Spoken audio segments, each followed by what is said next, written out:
옛적에 하나님이 애굽 땅 소환들에서 기이한 일들을 그들의 조상들의 목전에서 행하셨으되, 지금 그 국가가 풍전등화죠.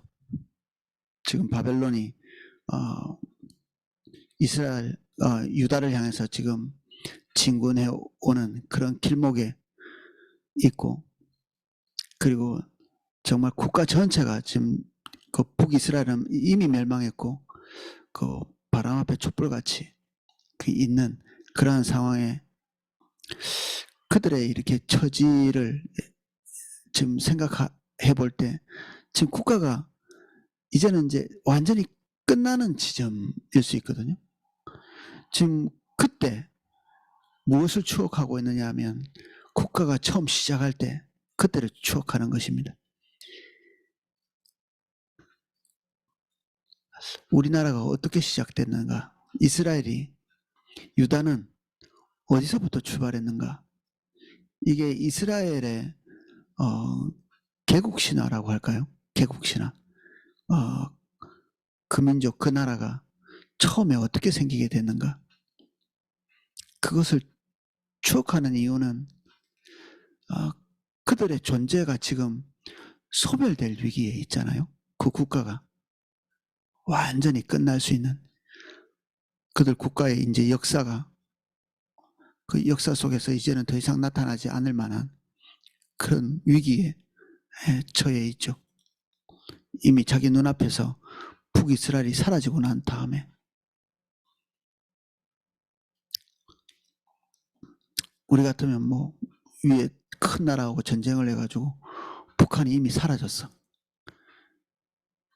그리고 우리나라도 한 이 부산이나 아니면 이렇게 전라도 일부분만 남아있다고 이렇게 생각이 들면, 왜 국가의 운명에 대해서 뭐 긍정적인 생각을 하기가 어렵겠죠.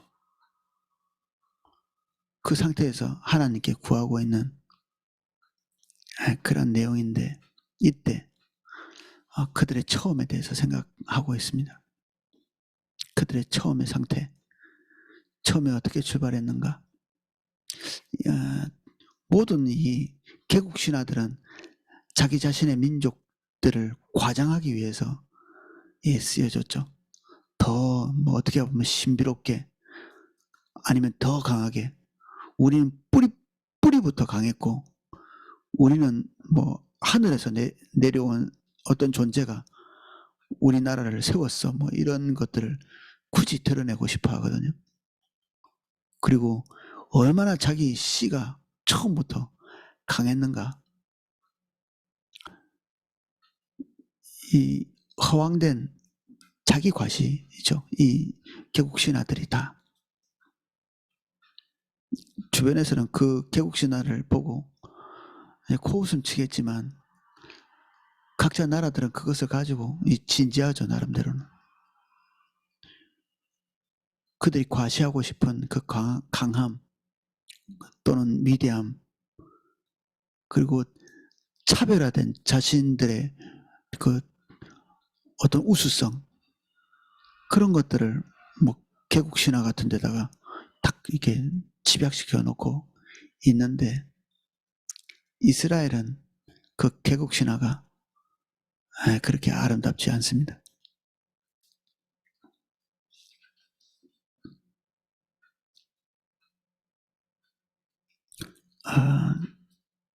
출애굽 사건이 계속 나열됩니다. 이 소안 땅, 이것이 그들이 있었던 그 나일강 삼각주에 있는 그 기름진 땅, 거기서 하나님께서 이스라엘 백성들을 만드셨죠.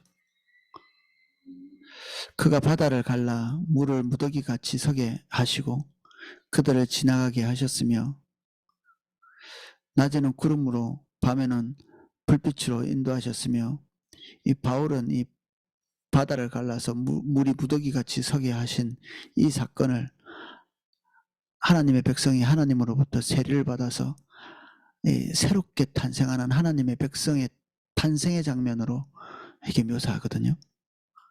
실제로 그런 의미가 있죠. 이스라엘 백성이 그냥 육신이 많이 불어나서, 인구가 많이 불어나서 그냥 하나의 그 한 국가에 속해 있는 이민족, 강성한 이민족으로 그냥 자연 그대로 있다가 이 홍해 사건을 통해서 하나님의 세례를 받고 하나님의 백성으로 이게 거듭나는 그런 과정이죠. 낮에는 구름 기둥으로 밤에는 불빛으로 인도하셨으며 광야에서 반석을 쪼개시고 매우 깊은 곳에서 나오는 물처럼 흡족하게 마시게 하셨으며 또 바위에서 시내를 내사 물이 강같이 흐르게 하셨으나, 이게 바위에서 시내를 내셨다 이렇게 돼 있습니다. 이게 200만 명이나 되는 사람들이 물을 마시려면 뭐 옹달샘처럼 솟아나서는 안 되고 정말 시내처럼 흘러나오는 상상하기 어려운 하나님의 공급이 거기에 있어야 되죠. 어떻게 광야의 사막 지역에 조그마한 이게 어떤 웅덩이 같은 그런 게 아니고, 그런 걸 뭐 기대할 수 있겠습니까? 그런 거는 뭐 지나가다가도 볼 수 있는 문제일 수도 있는데, 그러나 그들의 모든 필요들을 충족시킬 만큼의 엄청난 양의 물 또는 식량, 이런 것들은 이 사람들의 머릿속에서 그려지기가 어려운 것들이죠. 사람의 머릿속에서. 우연찮은 일 가지고는 일어나지 않는 일이죠. 우연히, 행운으로 일어나는 일이 아니라 하나님의 강권적인 개입으로 인간의 상상 너머에 있는 일들이 벌어져야만 나타날 수 있는 일이죠. 이스라엘을 공급하는 것은 그렇습니다.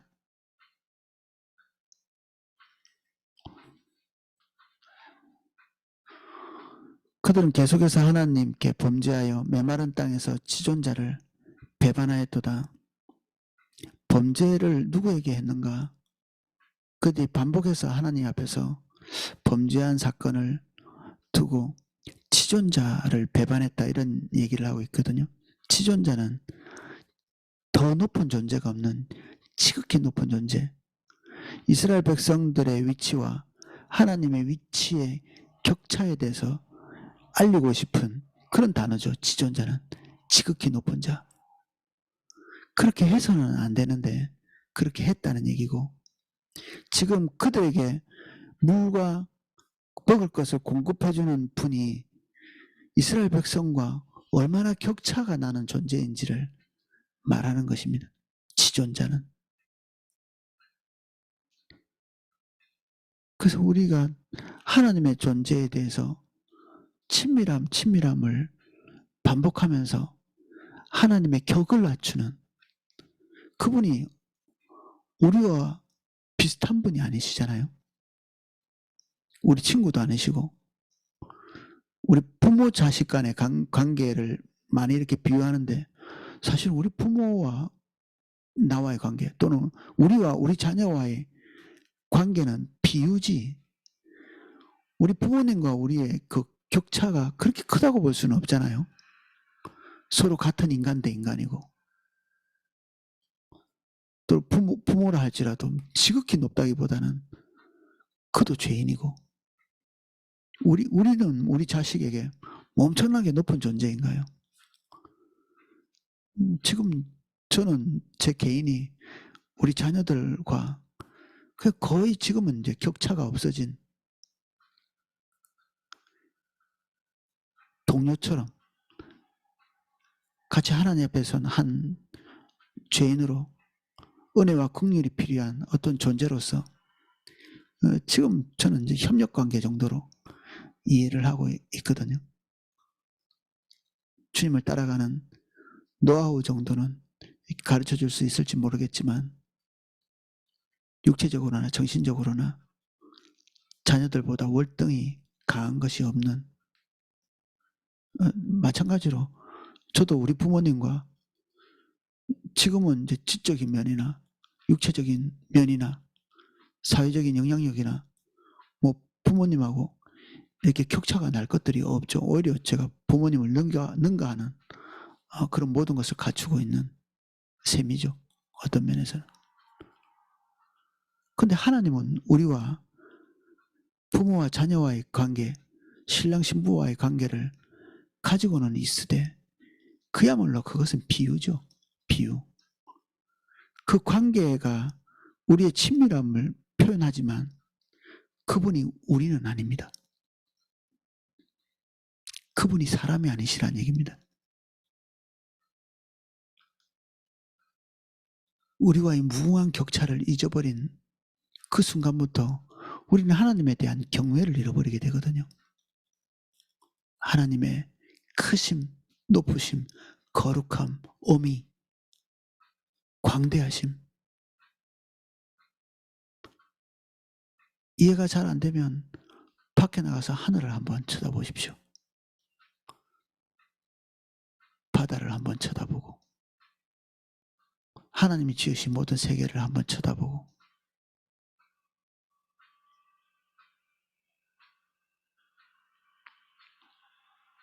제임스 웹이라고 하는 그 우주망원경이 작년에 이렇게 발사돼 가지고 지금 우주 공간에서 우주를 쳐다보고 있거든요. 제임스 웹이. 허블 망원경이라는 그 망원경이 이제 낡고 수명을 다해서 그보다 월등히 성능이 강한 그런 망원경을 우주에다 올려놓고 지금 과학자들이 우주가 어떤지를 쳐다보고 있습니다. 그것을 쳐다볼 때 말로 다 할 수 없는 경이로움. 성경은 이런 표현을 쓰고 있습니다. 주의 손가락으로 지으신 주의 하늘.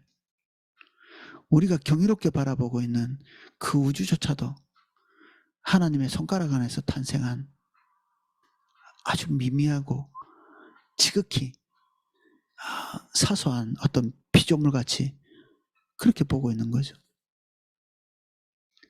그래서 우리는 하나님이라는 단어, 하나님을 지칭하는 많은 단어들이 있잖아요. 전능자, 지존자, 그분의 이름이 야훼, 전능하신 하나님, 이 엘로힘, 이런 단어들에 대한 우리의 자세가 너무 이렇게 가벼운. 그래서 저는 요즘에 이렇게 하나님이란 단어를 쓰기를 좀 주저하는 면이 있습니다. 오히려 세속의 사람들이 신이라는 지칭을 할 때 우리가 생각하고 있는 하나님보다 더 경외감이 많이 들어있는 것 같은 느낌을 받을 때가 있습니다. 그들이 정확하게 알지는 못하지만 신이라는 이런 것을 지칭할 때 그 신이라는 단어가 포함하고 있는 경외감, 이게 우리가 하나님이라는 이런 호칭으로 하나님을 부를 때보다 더 월등히 경외감이 그 안에 포함되어 있는. 그래서 우리가 이 함정에 걸릴 수 있습니다. 이 친밀함이라는 단어 때문에 하나님을 격화시켜버리는.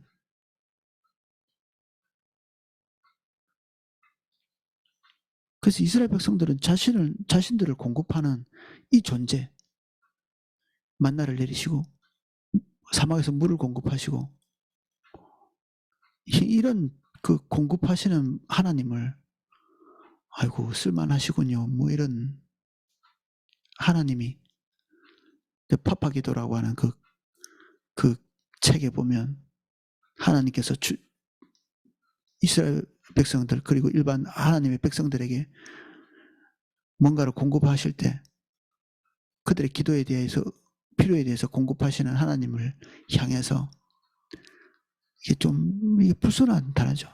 오 하나님 내 삶에 도움이 많이 되십니다. 쓸만하시군요. 이 표현을 딱 그렇게 해놨더라고요.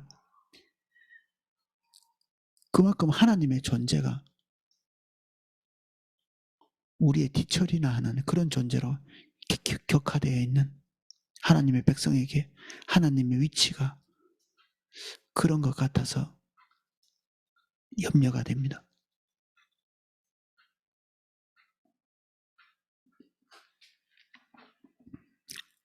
그래서 굳이 하나님에 대한 많은 호칭이 있음에도 불구하고 여기에 지존자라고 하는 이런 단어를 호칭을 쓰고 있습니다.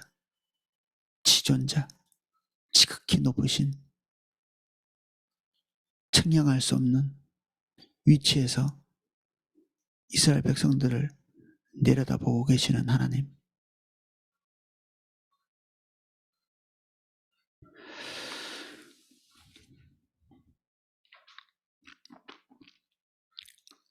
배반할 수 없는 위치, 그리고 배반할 수 없는 존재에게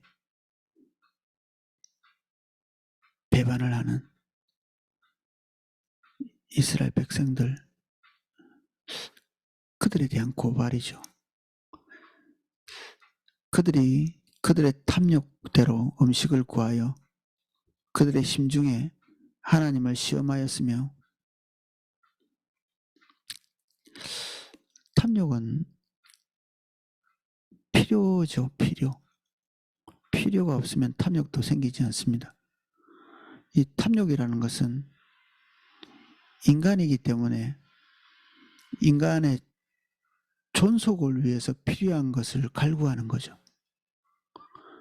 필요 없는 것을 구하지는 않습니다.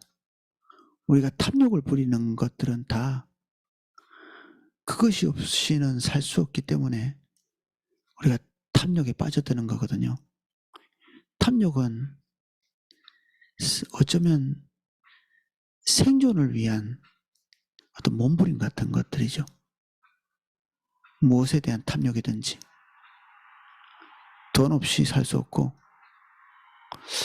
돈이 가져다주는 모든 것들에 기대어서 우리는 이 땅에서 생존하고 있다고 봐야 되는데, 음식이든 옷이든 우리의 거처든 이 육신적인 것뿐 아니라 우리의 정신적인 어떤 양식들이 채워지도록, 피폐한 정신적인 상태로 살지 않도록 해주는 모든 종류의 공급들, 그런 것들이 갖추어지도록 몸부림치는 그런 상태가 탐욕이죠. 여기에는 두려움도 포함되어 있습니다. 이런 공급이 내게 채워지지 않을까 봐, 지금 현재 있어도 내일은 없을 수 있기 때문에 불안이 거기에 포함되어 있죠. 그래서 불안과 두려움, 이게 탐욕이라는 감정으로 이게 뒤엉켜 있는 것입니다. 생존을 위한 욕구와 생존하지 못할 것에 대한 두려움, 오늘의 결핍, 그리고 이 결핍이 내일도 이어질 것에 대한 공포, 어떻게 보면 죽음 때문에 찾아온 것이라고도 볼 수 있고요. 죽음 때문에. 인간에게 가장 공포스러운 죽음. 우리가 배불리 먹을 수 있게 된 것이 인류 역사에 얼마 안 된다고 하거든요. 그래서 우리의 배는 우리의 신이 되어 있죠. 생존을 위한 모든 것, 또 그 모든 것을 갈구하는 우리의 욕구, 그리고 두려움, 소멸에 대한 공포, 이런 것들이 똘똘 뭉친 것이 탐욕이죠. 어떻게든 이것을 확보해야 되겠다는 몸부림. 그래서 탐욕이라는 단어가 몹쓸 벌레처럼 그냥 탁탁 털어버릴 수 있는 그런 종류의 것이 아닌 것입니다. 탐욕은 나쁜 것이야. 그런 이미지는 이미 우리는 가지고 있는데, 탐욕을 구성하고 있는 것이 우리의 존재 속에 가득 차 있거든요. 탐욕을 구성하는 것이.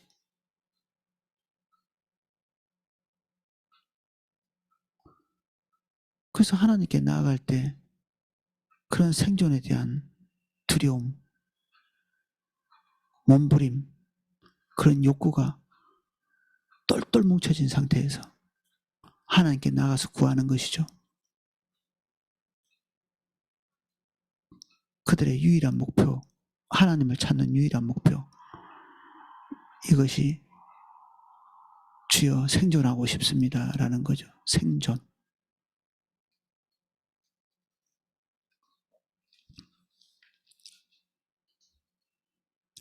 그때 음식을 구하여 그 심중에 하나님을 시험하였으며 하나님이 과연 쓸만할 것인가?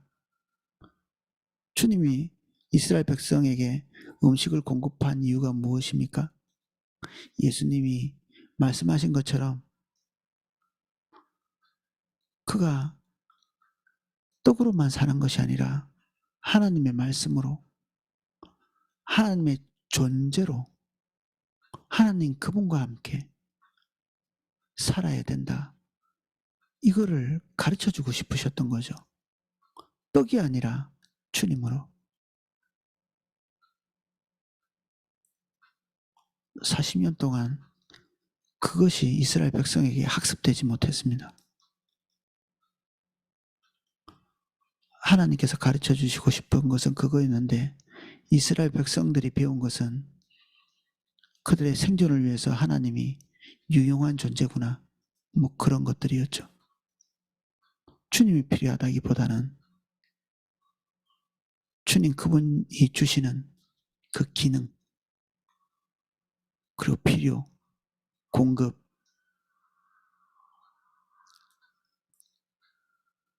그것이 그들에게는 우선순위였죠. 그뿐 아니라 하나님을 대적하여 말하기를 하나님이 광야에서 식탁을 베푸실 수 있으랴. 보라, 그가 반석을 쳐서 물을 내시니 시내가 넘쳤으나 그가 능히 떡도 주시며 자기 백성을 위하여 고기도 예배하시랴 하였도다. 시험. 이 시험은 하나님으로부터 받아야 될, 우리가 하나님의 조울에 달려 있다는 것을 이렇게 알아야 되는데 이스라엘 백성들은 하나님을 자기 조울에 달고 있죠. 그가 과연 쓸만한 존재인가? 하나님이. 지금 광야에서 이스라엘 백성들 본인들이 하나님의 시험에 통과할 만한 그러한 존재가 되어져 가고 있는가? 하나님은 그걸 달고 계신데 이스라엘 백성들은 하나님을 저울에 달고 있는, 이게 코미디 같은 거죠. 이런 것이. 하나님을 시험하는 태도와 자세들에서 그들의 너무 미미한 것을 보이지 않나요? 그들의 미미함. 근데 이런 것들을 반추하고 있는 지금 현재 아삽의 현실은 다시 한번 생각해 보면 지금 그들에게 급박한 건 뭔가요? 그 국가의 생존이죠. 국가의 생존. 지금 현실이 암담하고 몰락해가고 있는 이스라엘. 지금 그들이 구해야 될 것은 탐욕의 근거에서 국가 생존을 위한 어떤 방편으로서의 하나님, 그걸 구하기 딱 쉬운 그런 상황인데 이스라엘 백성들과 이렇게 맥이 딱 닿아 있죠. 그런 절박한 상황에서도 지금 그들이 구해야 될 것은 영화로우신 하나님, 그분 자체인데 광야에 있는 이스라엘 백성같이 사실 그들도 국가 생존을 위한 도구로서의 하나님이죠. 광야에서 자기의 배를 채워줄 하나님, 자기 생존을 위해서 이 생존의 필수품들을 공급해주는 하나님을 필요로 한 것처럼 똑같이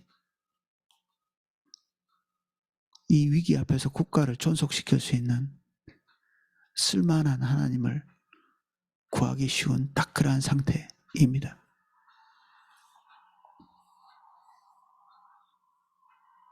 우리도 비슷하게 이렇게 맥이 다 있을 수 있겠죠.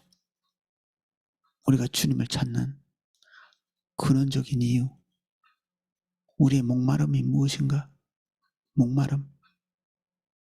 우리는 무엇에 목이 마른가? 이게 이제 우리는 목마른 것에 대해서 움직이잖아요. 돈이 목마르면, 명예가 목마르면, 그리고 우리 안정된 삶이 목마르면 그걸 향해서 달려가겠죠. 우리가 진짜 목말라야 해야 될 것이 주님인데 항상 우리는 다른 것들을 목말라 하죠. 국가 생존, 그리고 자기 개인의 광야에서의 어떤 풍족함, 이 결핍을 채우는 것에 목마르고, 우리는 또 우리의 필요에 대해서 목마른, 그러면 그 목마름을 채울 수 있는 것은, 그때 필요한 것은 주님이 아니죠. 그 목마름에 해당하는 그런 것이 우리를 구원한다고 생각하는 것입니다. 우린 주님이 우리를 구원하신다. 구원은 어떤 결핍된 것에 대한 구원이잖아요. 구원이란 단어 자체가 우리는 어떤 결핍에 빠져 있기 때문에 그 결핍에서 건지는 거잖아요. 위기에서 건지는 것이고, 구원받을 만한 나쁜 상태에 있는 것에 대해서 우리가 구원받아야 된다 이런 말을 쓰기 때문에 우리의 처지인식, 여기서부터 출발을 해야 됩니다. 처지인식. 우리의 처지를 똑바로 봐야 됩니다. 우리가 돈이 없나? 이게 처지인식입니까? 우리가 수치를 당하고 있다. 이게 올바른 처지인식일까요? 우리 국가가 위기에 처해 있어. 이게 올바른 처지인식입니까?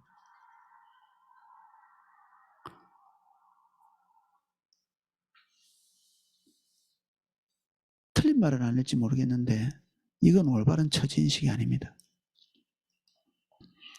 우리나라 청소년들이 마약이 점점 이렇게 청소년들 사이에서 유행하고 있어. 이거는 맞는 말이지만 올바른 처지인식은 아닙니다. 그러면 그게 올바른 처지인식이면 마약 퇴치에 앞서야 되겠죠. 우리의 진짜 궁핍이 무엇인지, 우리의 결핍의 핵심이 무엇인지, 이것들을 잘못 짚으면 우리의 몸부림도 엉뚱한 데서 몸부림을 치겠죠. 그 영화의 그 어떤 배우가 우리가 돈이 없지 가오가 없냐 이런 얘기를 했거든요. 형사가 돈이 많이 없는데 그 돈의 유혹 앞에서 이 형사의 자존심을 굽히려고 하는, 근데 그 주인공이 말하고 있는 바는 그거죠. 나의 존재가 무엇인지를 보는 것입니다. 돈이 없다는 것이 형사의 특징이 아닌 거죠. 우리는 가난해. 돈이 없어. 근데 그 가오라는 게 자존심이라는 뜻인데, 이 자존심은 어디서 생기냐면 자기 정체성에서 생기는 거거든요. 근데 그 형사는 형사로서의 자기의 자존심, 자기 정체성이 있는 거죠. 내가 형사인데 가난함 때문에 형사로서의 자기 자존감을 내려놓지 않겠다는 얘기죠.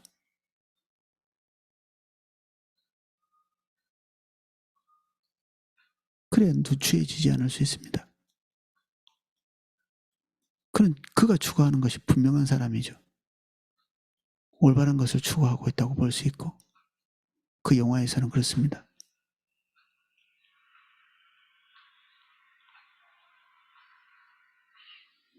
그래서 우리는 우리 필요 때문에 우리가 누구인지를 잃어버립니다. 우리가 누구인지. 우리가 우리를 정의할 때 우리는 돈 없는 사람입니까? 명예를 잃은 사람입니까? 이스라엘 백성은 군사력이 너무 부족한 사람들의 집단입니까? 이 이스라엘이? 이 유다의 그 히스기야를 중심으로 해가지고 이렇게 모여있는 이 사람들이 어떤 한 국가를 세워가야 되는 이 정치 지도자들이 뒷배경이 없는 존재로서 자기 자신을, 그리고 강대국과 연결이 잘 되고 있지 않은 자기 자신, 그런 것으로 자기 정체성을 삼으면 그들은 자기 존재를 잘못 인식하는 것입니다. 우리는 우리를 누구로 봅니까? 예수님이 제자들에게 물었죠. 너희는 나를 누구라 하느냐? 예수님에 대해서 올바로 쳐다보지 못하면 예수님이 지금 자기 현실의 삶 안에 와 있는데도 제대로 구할 수 없습니다. 선지자라든지 엘리야라든지. 예수님이 선지자의 역할을 하지만 선지자만은 아니시거든요. 엘리야처럼 능력을 있지만 예수님이 엘리야는 아니십니다. 주는 그리스도시요 살아계신 하나님의 아들이시다. 이 고백을 해내야만 하는 거죠. 예수님에 대한 그런 고백을 해내야 되는데 비슷하게 이렇게 연관지어서 보면 우리는 누구인가? 예수님은 그런 분이고 우리는 누구인가? 여러분들이 여러분에게 가지고 있는, 여러분 자신에게 가지고 있는 그런 자기 정체성이 뭔지 보십시오. 말 안 듣는 아이를 가지고 있는 부모, 남편에게 사랑받지 못하는 아내, 돈을 잘 못 벌어와서 가족에게 인정받지 못하는 가장,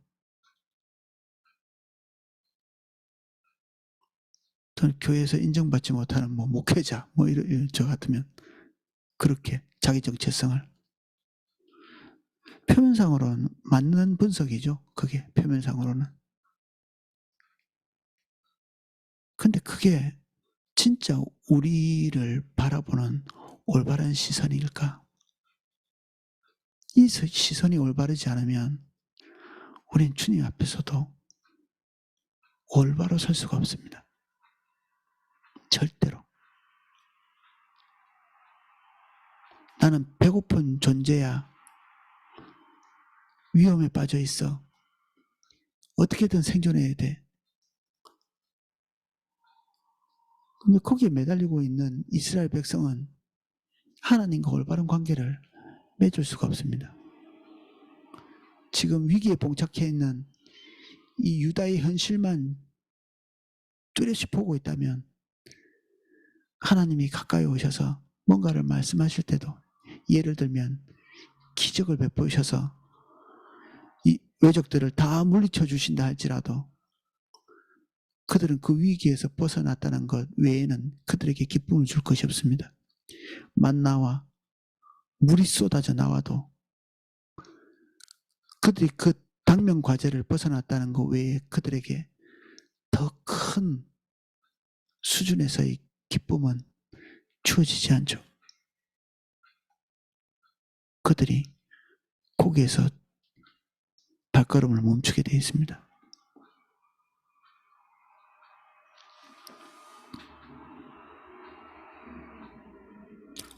그러므로 여호와께서 듣고 노하셨으며 야곱에게 불같이 노하셨고 또한 이스라엘에게 진노가 불타올랐으니 너무 먼 것입니다. 하나님의 의도와 이 이스라엘 백성이, 그리고 지금 과거를 반추하고 있지만 이 아삽 시대에 이스라엘 백성들의 인식이 너무 먼 것이죠. 하나님의 기대와는.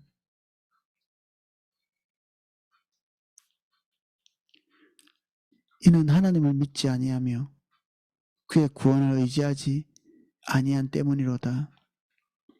그들의 시선이 하나님을 향하지 않고 그들의 결핍, 그것을 채우는데 혈안이 되어 있는 그런 상태. 하나님이 채울 수 있을 것인가 없을 것인가, 그걸 못 믿었다기보다는, 당연히 그것도 못 믿었겠죠. 그보다 더 하나님을 분노케 한 것은 그들의 몹쓸 정체성에서 나오는 올바르지 않은 기도, 올바르지 않은 방향성, 올바르지 않은 몸부림, 그런 것에 분노한 것이죠. 결과적으로는 필연적으로 하나님과의 관계는 정상적으로 맺을 수 없는 그런 존재가 되었습니다.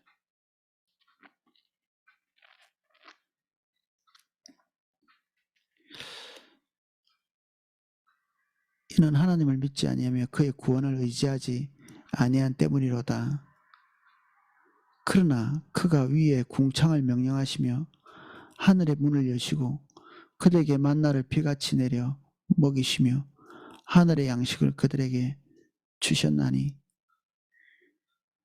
사람이 힘센 자의 떡을 먹었으며 그가 음식을 그들에게 충족히 주셨도다. 일어날 수 없는 일을 일어나게 하시면서 이스라엘 백성들이 초월하시는 하나님을 보기를 원했고, 그들이 매여 있는 생존의 문제에서 빠져나오기를 원하는, 우리는 하나님을 똑바로 보고 자기 자신을 똑바로 보는 것이 이게 딱 연결되어 있거든요. 하나님을 정확하게 보면 자기 자신도 정확하게 보고, 자기 자신을 정확하게 보면 하나님도 정확하게 볼 수 있습니다. 우린 둘 다 잘 못 보거나 둘 다 올바로 볼 수도 있고 그렇습니다. 하나는 제대로 보는데 하나는 제대로 못 보는 그런 일은 없죠. 이스라엘 백성들은 늘 자기를 배고픈 자, 생존에 급급한 자, 그러한 자기 존재로 이렇게 봤기 때문에 하나님께서 그것을 채우실 때도 그 모든 채움 뒤에서 어떤 뜻을 가지고 계시는 하나님의 존재를 바라볼 수가 없었습니다. 그냥 그 공급에 멈추죠.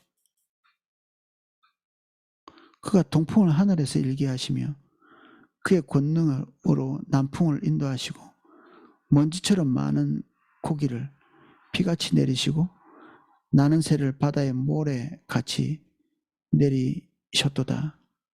이게 동풍이라고 이렇게 되어 있는데 민수기에는 바람이 하나님으로부터 나왔다 이런 표현을 쓰거든요. 그냥 자연현상으로서 동풍이 불었다 이렇게 얘기하지 않고 하나님의 직접적 개입으로 하나님으로부터 바람이 나와서 그 바람이 메추라기들을 싹 이렇게 인도해서 이스라엘 백성들에게 내리게 하셨다.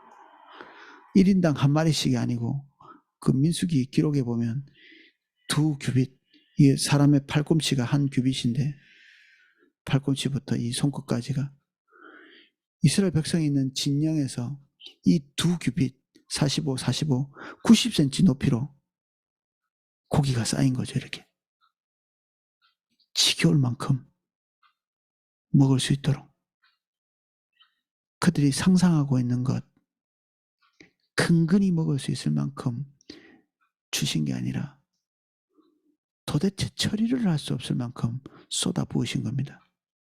이게 뭘 말하는 건가요? 이게 뭘 말하고 있는 건가? 이게 무서운 일입니다. 이걸 무서워해야 합니다. 그들의 필요, 그들의 불신앙적 기도 채우실 수 있으랴 하나님을 시험하고 있는 그에서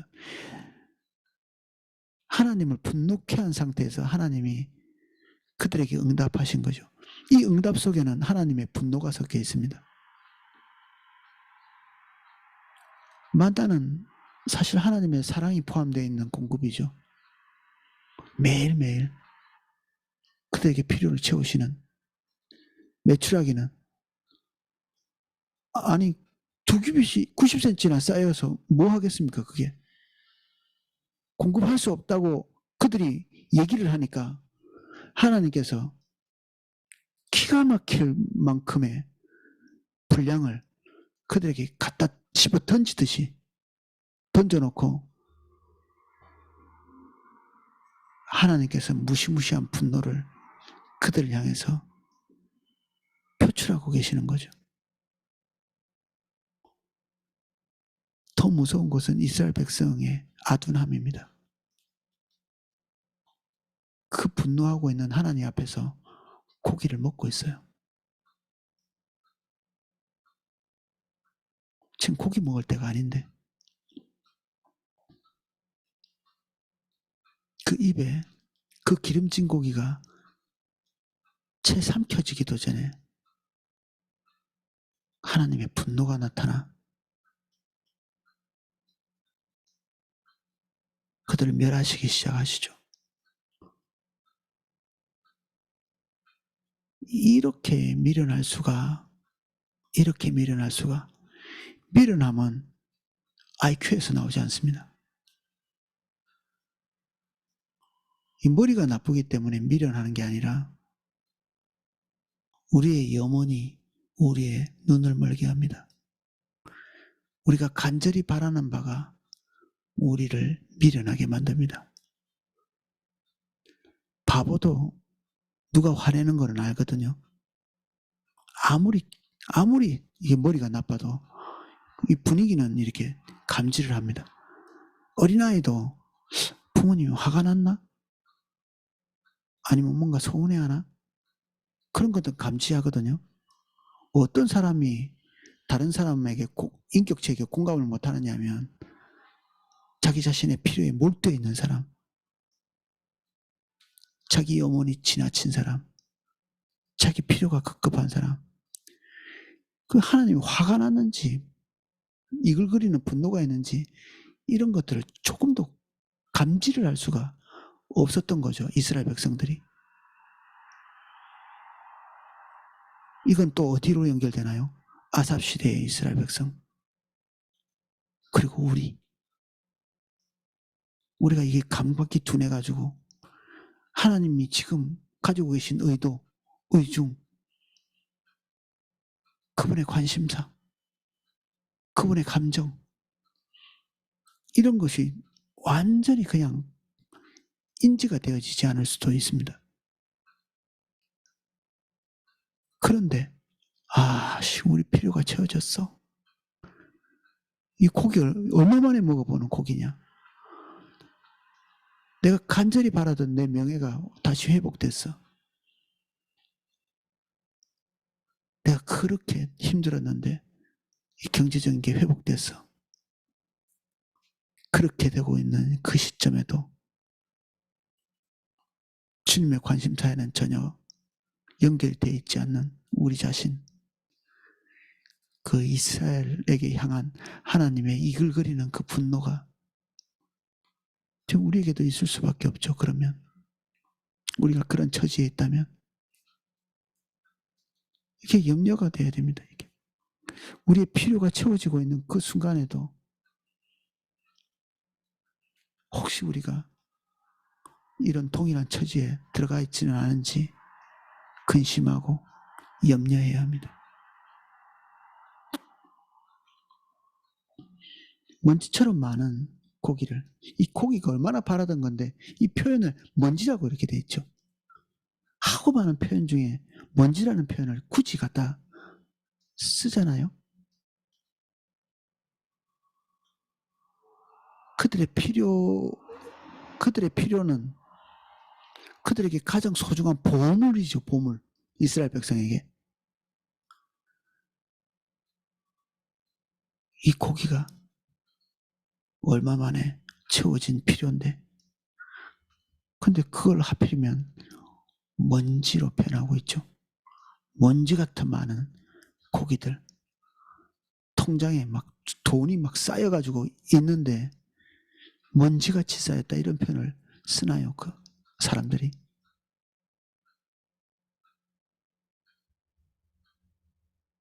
너무 아름답게 보일 텐데.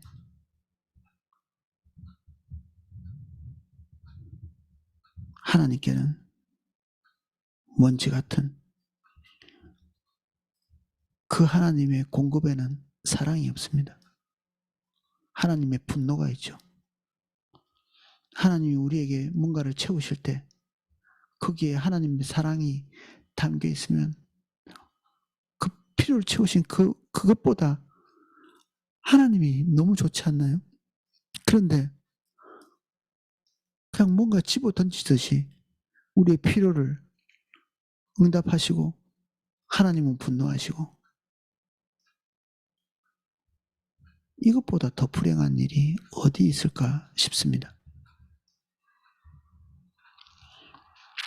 그가 그것들을 그들의 진중에 떨어지게 하사 그들의 거처를 두르셨으므로 그들이 심히 먹고 심히 배불렀나니 하나님이 그들의 원대로 그들에게 주셨더라. 배가 터지도록 먹은 거죠. 그러나 그들이 그들의 욕심을 버리지 아니하여 그들의 먹을 것이 아직 그들의 입에 있을 때에 하나님이 그들에게 노염을 나타내사 그들 중에 강한 자를 죽이셨으며 이스라엘의 청년을 쳐 엎드리셨도다. 이러함에도 그들은 여전히 범죄하여 그의 기이한 일들을 믿지 아니하였으므로 하나님이 그들의 날들을 헛되이 보내게 하시며 그들의 횟수를 두려움으로 보내게 하셨도다. 하나님의 진노가 그들에게 큰 재앙을 가져다 주었죠. 그들은 그런 하나님이 무서웠을 것입니다. 그런데 진짜 무서워해야 될 일은 33절입니다. 그들이 그들의 삶을 위해서 분투하고 있는 그 분투함, 그들이 최선의 길이라고 생각하고 달려가는 그 삶이 헛되어 헤벨이라고 표현하는 호흡과도 같은 무의미한 삶. 그들이 자연사 할 때까지 40년을 의미 없는 시간 40년을 보내도록 하나님께서 방치하신 거죠. 사실은 버린 것입니다. 버린 것입니다. 그들의 먹을 것, 입을 것, 그들의 모든 필요를 공급하시면서 하나님이 그 세대를 버리신 것입니다. 이스라엘 백성들은 그것을 마시고 그것을 먹고 하나님이 우리를 사랑하신다고 생각했겠지만 버리신 것입니다. 하나님의 관심사가 그들에게 조금도 비춰지지 않고 하나님의 비전이 그들에게 조금도 남아있지 않은 상태가 되어버린 헤벨이 된 것입니다. 빈 껍데기만 있는 축복이라고 생각했겠지만 헤벨입니다.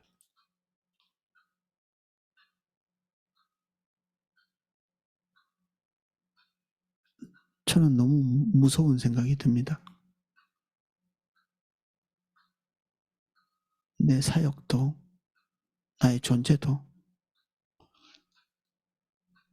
헤벨이 될까 두렵습니다. 나만은 안 될 거라고 생각할 수 있을까? 목사기 때문에 벗어날 수 있을까? 포도나무계 성도기 때문에 벗어날 수 있을까? 항상 우리는 헐리우드 영화처럼 우리가 주인공이고 다른 사람들이 다 하고 있는 실수가 우리만은 예외일 거라고 생각할 수 있는데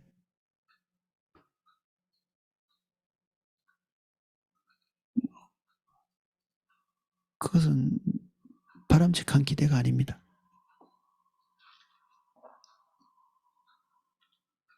지금 죽고 두려워할 만한 일들이 나타나서 그들이 무서워하는 이런 상황인데 그것에서 멈출 수 있습니다.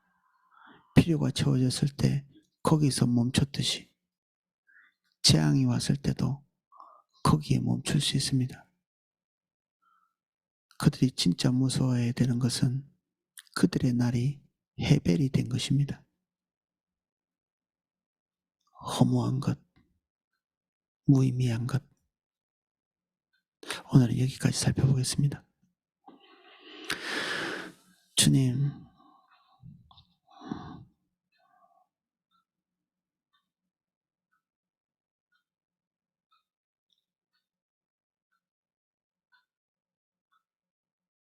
내가 구하는 것이 하나님의 분노를 일으키는 제목이 되지 않게 해주십시오. 나의 간절한 영혼이 주님을 분통 터지게 만드는 것이 되지 않기를. 무엇을 먹을까, 무엇을 입을까 염려하지 말라고 말씀하신 우리는 딱 그 항목에서 무너지기 쉽습니다. 우리의 삶이 해벨이 되기를 원치 아니하시오니 우리의 삶에 주님의 의미를 주옵소서. 우리의 관심사 그것이 내려지고 죽고 하나님의 관심사가 우리의 삶을 지배하게 하시옵소서. 주님 봅니다. 저희를 불쌍히 여겨주십시오. 스스로 돌이킬 수 없는 우리를 불쌍히 여기사 하나님의 완전에 들어갈 수 있도록 은혜 주십시오. 은혜를 주십시오. 헛된 것을 기뻐하지 않게 도와주십시오. 올바른 방향으로 갈 수 있게 해주십시오.